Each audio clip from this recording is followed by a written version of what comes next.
Oke.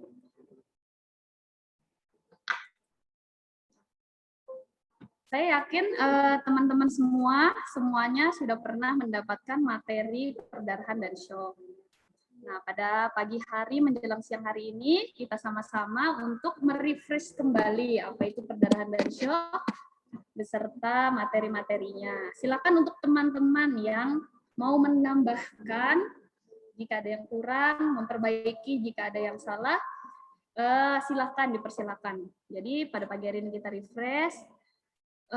Untuk alat bantu yang digunakan ada laptop, aplikasi Zoom, kemudian nanti Bapak Irhan minta tolong difilekan jika ada pertanyaan-pertanyaan yang belum bisa saya jawab.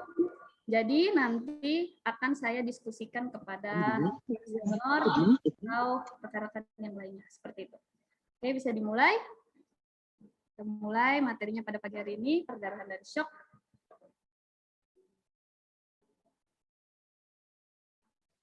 Bisa di mix.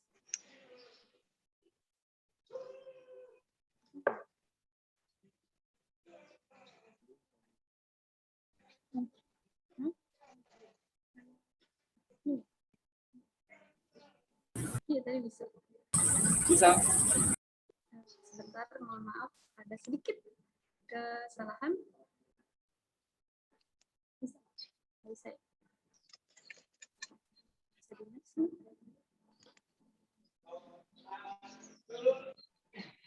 Stop dulu aja, Pak. Bang.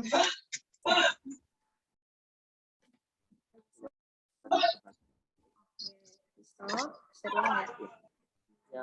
Yang mana? Ini.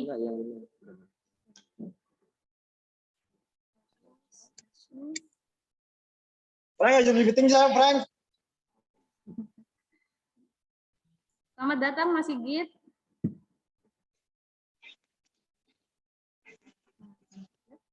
Oke. Belum meeting. Oke, sebelum dimulai materi, akan ada sasaran pembelajaran. Meeting.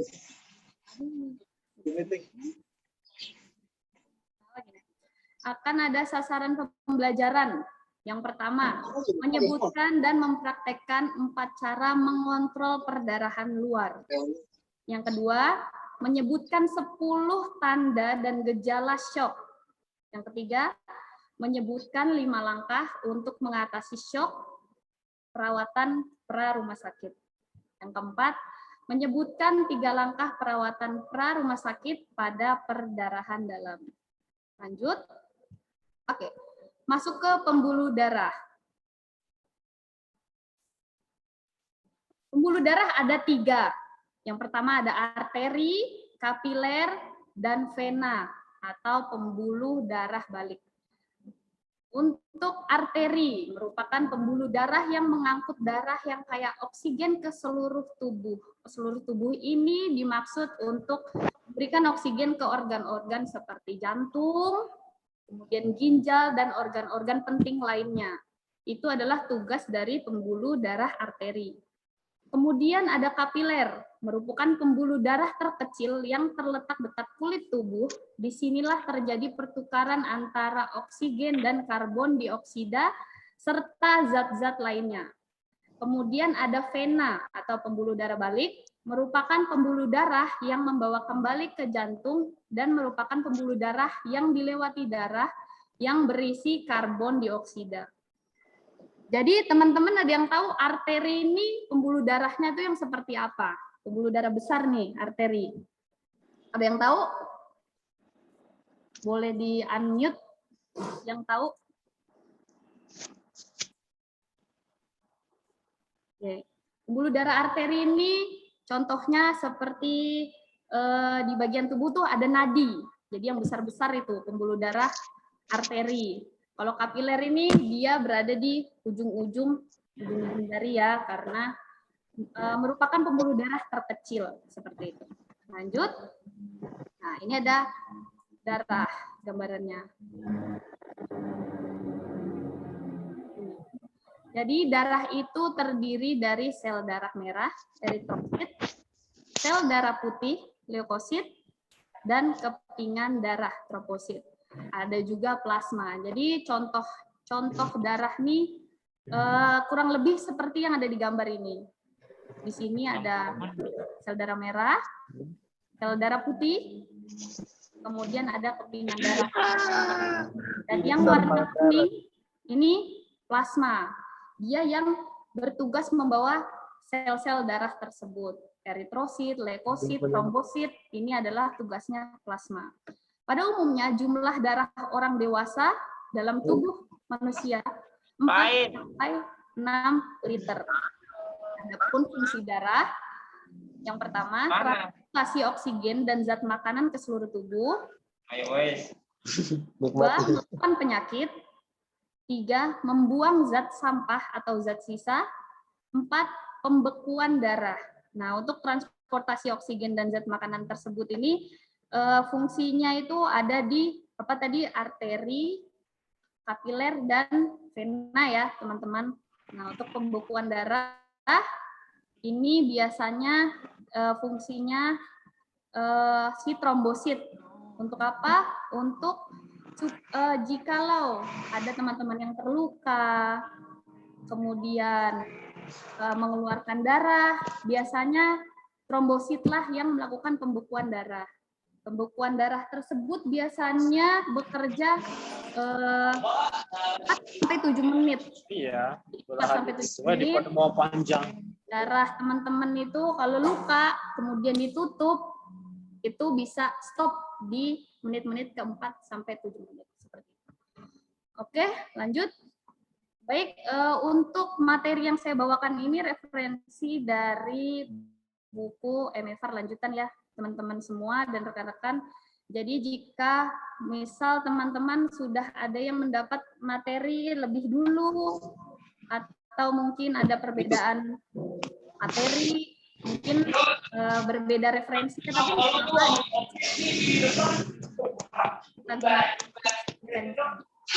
lanjut masuk ke perdarahan. Apa itu perdarahan? Apa itu perdarahan? Ada yang tahu? Bapak, coba siapa aja yang ada di sini? Bapak Rahmat? Rahmat mungkin bisa jelaskan sedikit apa itu perdarahan? Mungkin Bapak Rahmat kurang mendengar ya. Oke, perdarahan. Perdarahan itu perdarahan luar. Ada perdarahan luar jelas terlihat ada darah yang keluar dari suatu luka. Nah, resiko penularan penyakit melalui darah dan cairan tubuh, berat ringannya kehilangan darah didasarkan pada tanda yang ada pada kita. Ini ada contoh gambar arteri. Nah, contoh-contoh perdarahan pada arteri. Nah, jadi dia merah segar, memancar dan mengikuti nadi karena memang arteri ini berada di bagian tubuh nadi ya. Nah, itu arteri. Ayo oksigen memancar mengikuti nadi dan berwarna merah segar. Kemudian ada kapiler.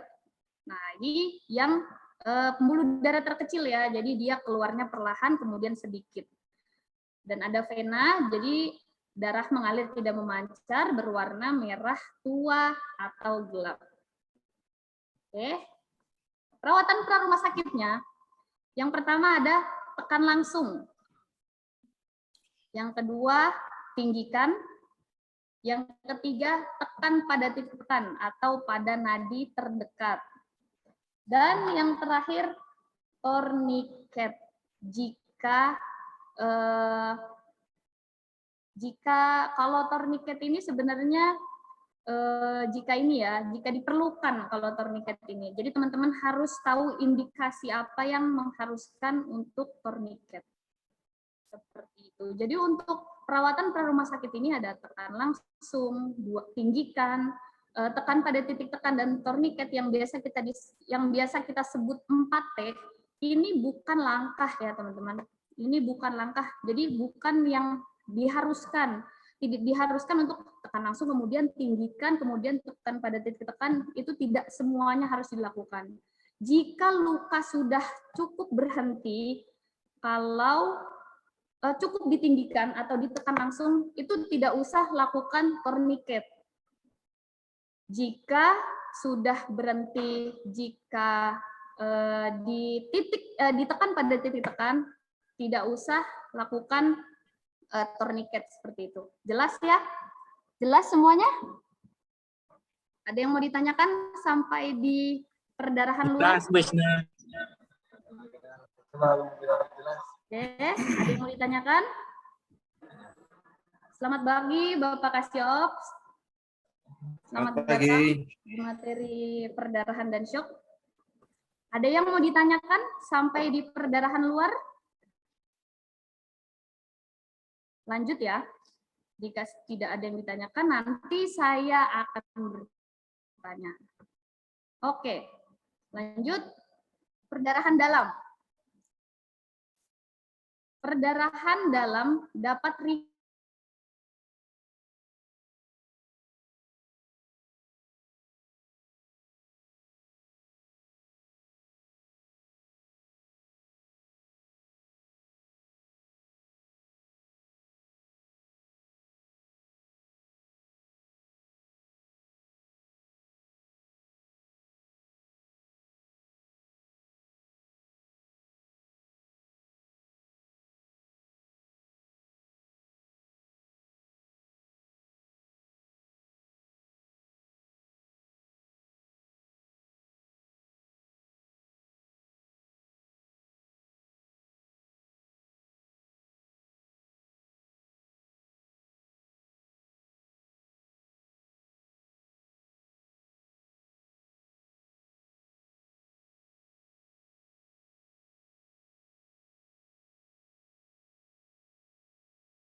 Kemudian ada gejalanya, gejala shock, mual atau bisa jadi muntah. Kemudian pusing, haus, gelisah atau takut, dan lemas. Oke, lanjut. Perawatan pra rumah sakitnya. Oke. Yang pertama, jaga jalan napas korban, beri oksigen bila perlu. Kalau dirasa atau dilihat korbannya memerlukan oksigen dengan konsentrasi tinggi, bisa gunakan NRM. Kemudian hentikan perdarahan bila ada. Hentikan perdarahan bila ada. Kemudian tinggikan tungkai 20 sampai 30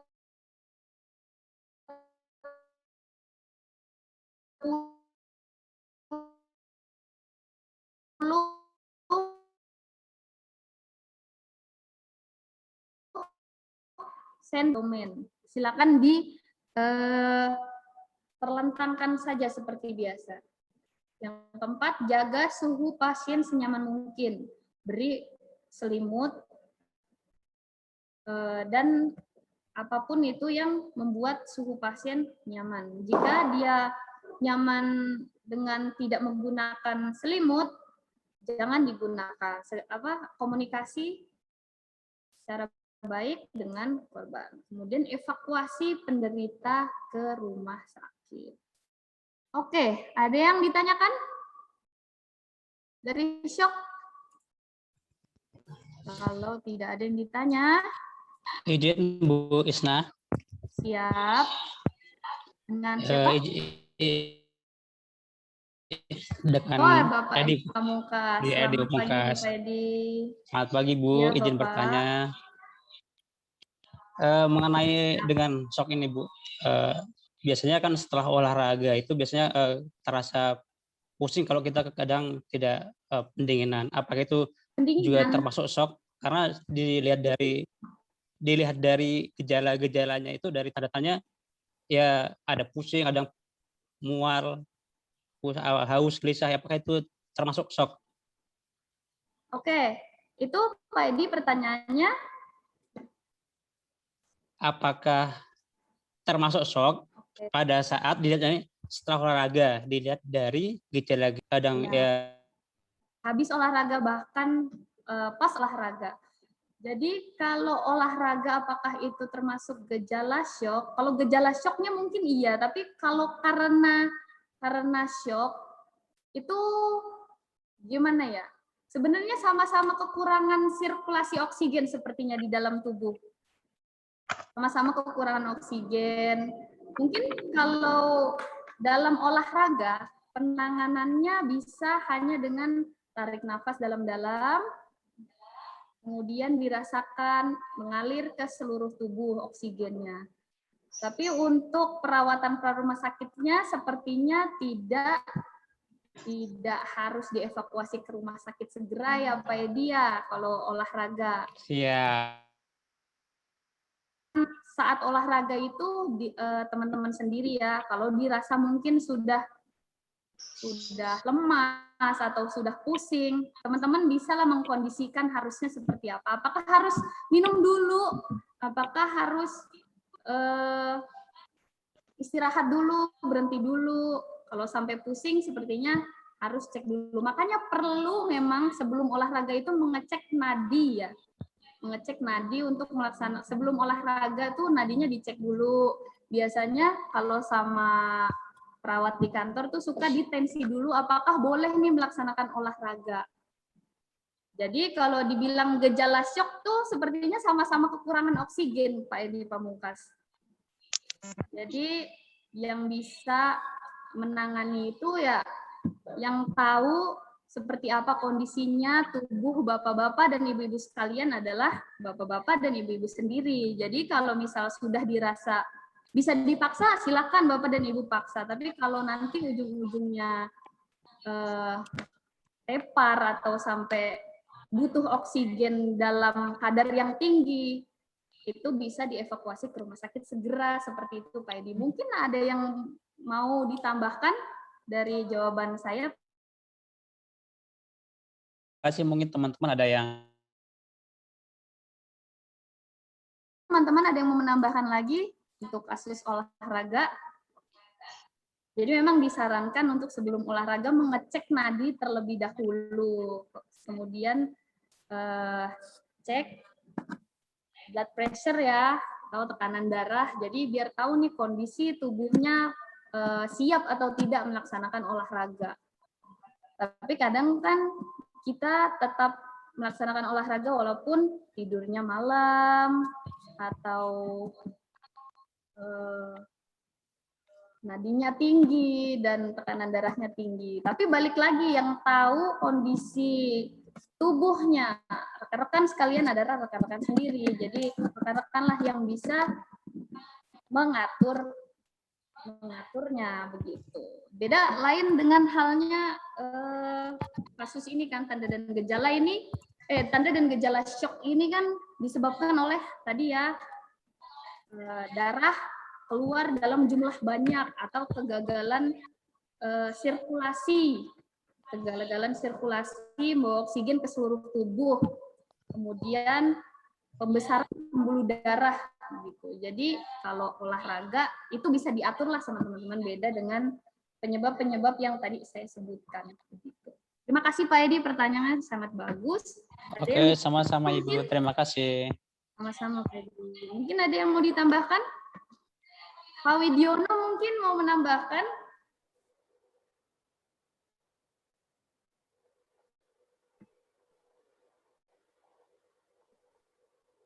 Lanjut. Ada lagi pertanyaan? Oke, kalau tidak ada pertanyaan, saya yang akan bertanya. Oke. Bapak Jeremy Putra Pratama. Silakan di-unmute Bapak Jeremy. Bisa dengar suara saya? Wah, Bapak Jeremy ini pura-pura nggak dengar nih. Bapak Jeremy? Dia nggak dengar ya? Oke. Langsung di-unmute semua ya. Bapak Joni Hidayat nih. Dia nggak di-unmute. Bapak Joni? Bapak Joni, cek 1, 2, 3, bisa mendengar suara saya? Tidak bisa mendengar juga ternyata saudara-saudara. Kenapa? Hah? Siapa? Iya, kayaknya ininya. Oke. Oke, kalau tidak ada yang bisa monitor sepertinya. Oke, lanjut. Nah, sudah di penghujung materi. Tidak ada yang mau bertanya lagi? Apa sudah cukup? Kalau tidak ada yang mau ditanyakan, kita kembali ke sasaran. Silakan di-unmute semua. Silakan di-unmute. Sepertinya takut ditanya ya. Oke, menyebutkan dan mempraktekkan cara mengontrol perdarahan luar. Untuk praktek mungkin kita bisa laksanakan nanti ya setelah kita semua WFO dan mendapat kesempatan untuk melakukan praktek perdarahan dan shock. Apa saja? Yang pertama apa? Nah, Dedi. Apa aja, Dedi? Yang pertama. Yang pertama, tekan. Tinggikan. Kedua. Tinggikan. Ada titik tekan. Ya, hentikan. Cool. Yang ketiga. Tekan pada titik tekan. Ya. Yang keempat. Torniket. Mantap. Terima kasih Bapak Dedi. Siap. Kemudian yang tekan langsung. Ya, tekan langsung. Ada lagi? Menyebutkan 10 tanda dan gejala syok. Masing-masing 5 ya. 5 tanda, 5 gejala. Silakan disebutkan. Yang pertama apa tadi? Tanda, napas, dangkal, dan cepat. Ya, betul. Nadinya? Nadi cepat dan lemah. Ya, betul. Nadi cepat dan lemah. Kulitnya?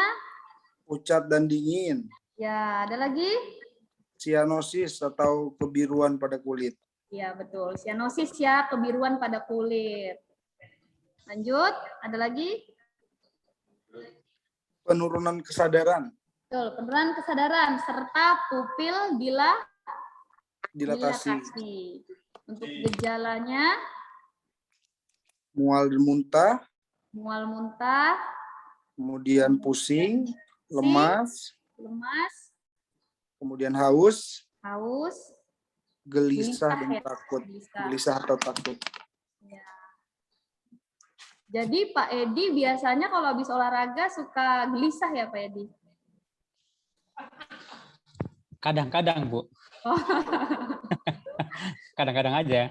Jadi mungkin olahraganya Bisa. jangan terlalu berat gitu ya Pak Edi. Biasanya tuh setelah cek nadi dihitungnya dengan umur, jadinya bisa diperkirakan olahraganya seperti apa bagusnya begitu. Oke, Oke, siap. lanjut. Menyebutkan 5 langkah untuk mengatasi shock perawatan pra-rumah sakit. Apa aja? Yang pertama, Jaga jalan nafas. jaga jalan nafas, betul. Apalagi? Beri oksigen bila diperlukan. Beri oksigen bila perlu. Jika dilihat korban perlu oksigen yang kadar oksigennya tinggi, silakan beri NRM. Kalau tidak, beri oksigen cukup. Oke. Apalagi? Tinggikan Tinggikan kaki. tungkai. Kenapa tinggikan tungkai? Ada yang bisa jawab? Biar peredaran darah cepat ngalir ke jantung atau apa? Seluruh tubuh. Ke tubuh. Ya, betul. Siap, Bang Eko.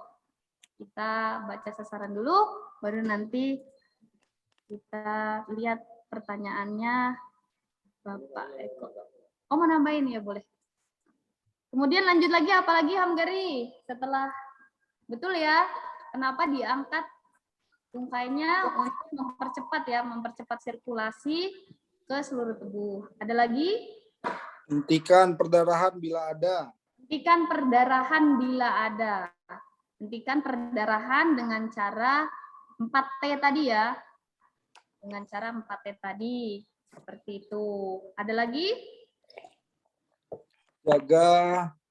Jaga selalu suhu pasien senyaman Iya. mungkin. Iya, betul. Jaga suhu pasien senyaman mungkin. Jika pasien kedinginan, beri selimut. Jika pasien nyaman dengan tidak menggunakan selimut, dilepaskan. Jadi intinya adalah komunikasi ya, rekan sekalian. Kemudian evakuasi korban ke rumah sakit sesegera mungkin. Yang terakhir, menyebutkan 3 langkah perawatan pra-rumah sakit pada perdarahan dalam. Apa aja tadi? Dan dalam. Kurang lebih sama ya kayak perawatan shock. Jaga jalan nafas korban. Beri oksigen bila perlu. Rawat shock korban. Evakuasi korban segera. Oke, baik. Bang Eko, silakan Bang. Ada yang mau ditanya atau ada yang mau ditambahkan? Kami silakan kepada Bang Eko. Baik, Assalamualaikum warahmatullahi wabarakatuh. Waalaikumsalam warahmatullahi wabarakatuh.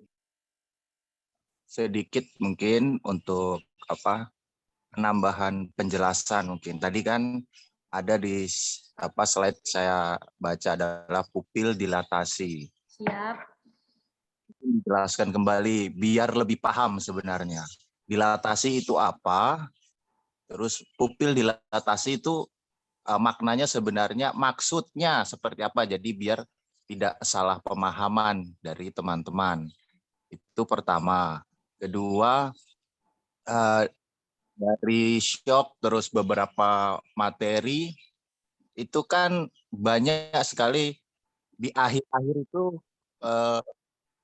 berikan oksigen bila ada, berikan oksigen bila perlu. Nah, mungkin nanti next untuk materi terapi oksigen itu ya lebih digali lagi. Untuk saya lihat kan dari materi MFR ini banyak mulai dari perdarahan terus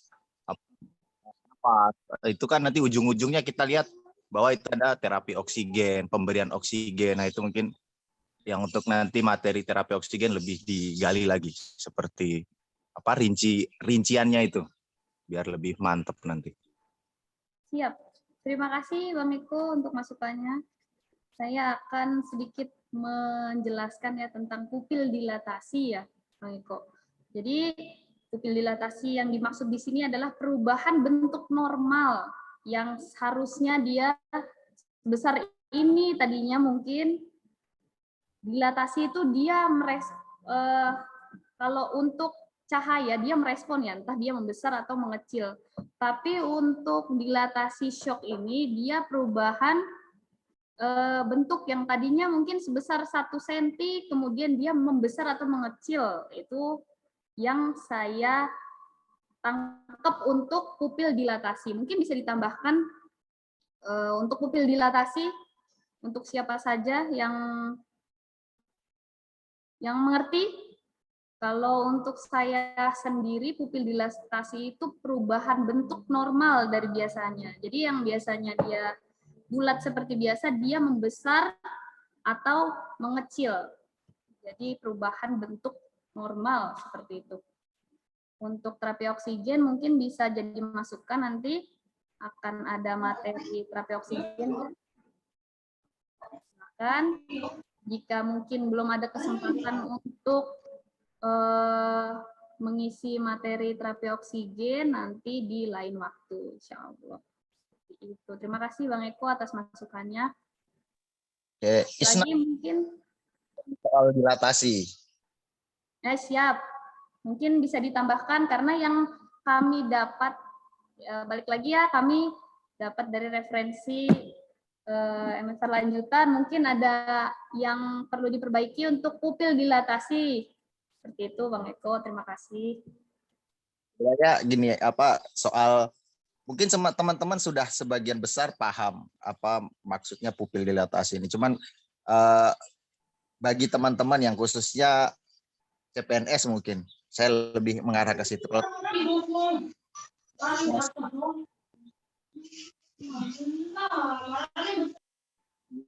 Itu adalah kemampuan membesar dan mengecilnya pupil mata, baik dari respon cahaya atau pengaruh obat atau pengaruh dari trauma. Itu. Jadi kemampuan membesar dan mengecilnya pupil mata ya. Jadi saat ada trauma bisa saja kemampuan itu menghilang. Makanya biasanya kita seorang MFR dibekali dengan light pen untuk menguji kemampuan dilatasi pupil mata itu. Ya, jadi ada 3 pengaruh, bisa dari trauma, dari medis atau obat ya, pengaruh obat yang dia minum mungkin tidak cocok atau seperti apa, atau dari cahaya. Itu. Nah, jadi pengaruh pupil mata yang tadi disampaikan ya kurang lebih seperti jadi kemampuan membesar dan mengecilnya pupil mata. Jadi pupil mata dilatasi. Jadi biar teman-teman khususnya yang CPNS lebih paham maksud dari pupil mata dilatasi. Itu Isna, makasih. Siap, terima kasih Bang Eko atas tambahannya. Mungkin teman-teman bisa mencatat ya dan merekam di ingatan apa itu pupil dilatasi, kurang lebihnya seperti itu. Ada lagi yang mau ditambahkan atau dibenarkan jika ada yang kurang tepat? Ada lagi yang mau bertanya mungkin? Tidak ada? Kalau tidak ada, nanti dilanjut lagi jam 11. Oke. Kalau tidak ada pertanyaan lagi,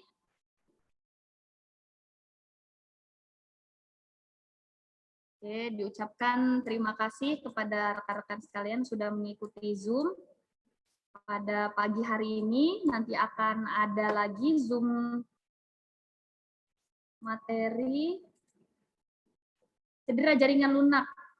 Cedera jaringan lunak pada pukul 01.00. Terima kasih. Assalamualaikum warahmatullahi wabarakatuh. Saya kembalikan ke host. Waalaikumsalam warahmatullahi wabarakatuh. Terima kasih, Pak. Wabarakatuh. Waalaikumsalam warahmatullahi wabarakatuh.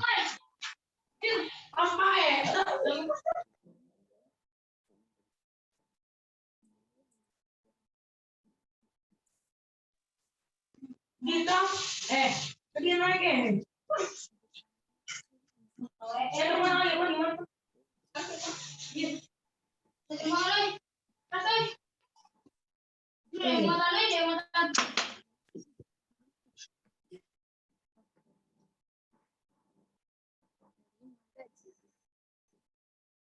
Terima kasih kepada Mbak Isna Sania atas penyampaian atau pemaparan materi tentang perdarahan dan shock. Dan juga terima kasih kepada senior-senior yang tadi dalam materi ada penambahan, ada diskusi sehingga ada ilmu yang lebih yang bisa kita dapatkan, sehingga semoga kedepannya kegiatan ini bisa menjadi lebih baik lagi. Untuk link absen sudah bisa diakses di room chat, silahkan dibuka kemudian diisi absennya. Kemudian ada kolom saran juga bagi yang punya saran terkait kegiatan ini biar lebih baik, diperkenankan untuk disampaikan, dan kalaupun tidak ada bisa dikosongkan. Sekian materi untuk hari ini. Nanti untuk jam pertama nanti dilanjut di jam kedua pukul 1.00 dan terkait materi cedera jaringan lunak. Terima kasih. Assalamualaikum warahmatullahi wabarakatuh. Waalaikumsalam. Waalaikumsalam. Waalaikumsalam warahmatullahi wabarakatuh.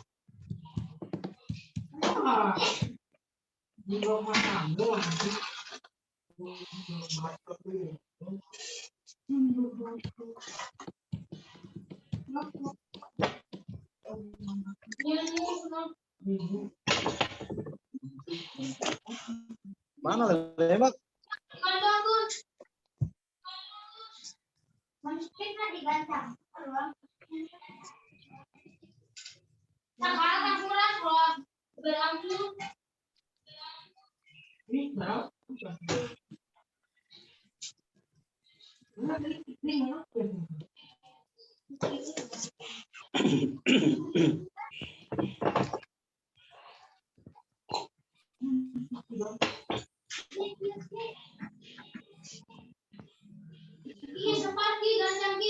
Assalamualaikum.